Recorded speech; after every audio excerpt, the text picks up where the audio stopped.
Hi, I'm Rob Sauerhaft, the Managing Editor of Equipment with Golf Magazine, and we're here at World Golf Village in St. Augustine, Florida, and we're doing our annual club test. Every club has its own DNA, so with our test panel of 40 average Joes, we're trying to determine what makes each club unique and who each club might be good for. I tested the large mallet putters, which I really enjoyed a great deal. I think that they actually help you improve your stroke and they help your green reading because the ball goes exactly where you aim it. The putter companies are starting to put on better grips. The larger grips take a lot of wrist action out, and it's really made a big change in how I look, not only at large mallet, but all putters. Impact feel is improved greatly. We used to not get much feel because there was some dampening just from the way the thing was put together.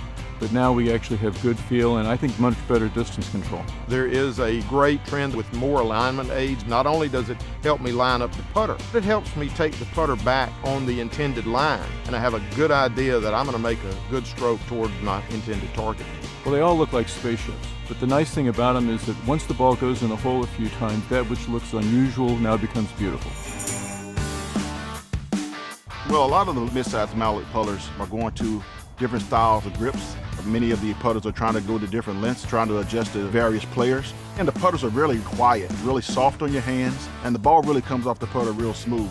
The mid-side mallets give me the forgiveness, help in my putting stroke. Most of the alignment aids that are on the mid-side mallets, they do help you with your stroke. It gets you going back straight and straight through, makes better contact with the ball. The weighting is quite different in some, where some has the weighting is in the heel, some have the weighting on both ends. So it all depends on what feel you like. The thing I found that varied the most was distance control. It's over the 20 feet putts that you had to get used to it. And it was learning the velocity off the face that made the difference in my mind. The blade category just made my head spin a little because there are so many new wrinkles that have been added and so many great touches and options across the spectrum of brands. There are all kinds of different finishes and different textures and milled faces. I think for the most part, they all had good, consistent weights. The majority of them seem to be able to have replaceable weights. I don't think I've ever seen a putter with 5 different types of weights to adjust it, and it was one of the better performing putters. There's a varying degree of how the ball comes off the face of the putter. Some are more lively, some are a little bit more supple. There's counter weighting in grips, so you can slide a weight up and down, which changes the feel of the putter immensely.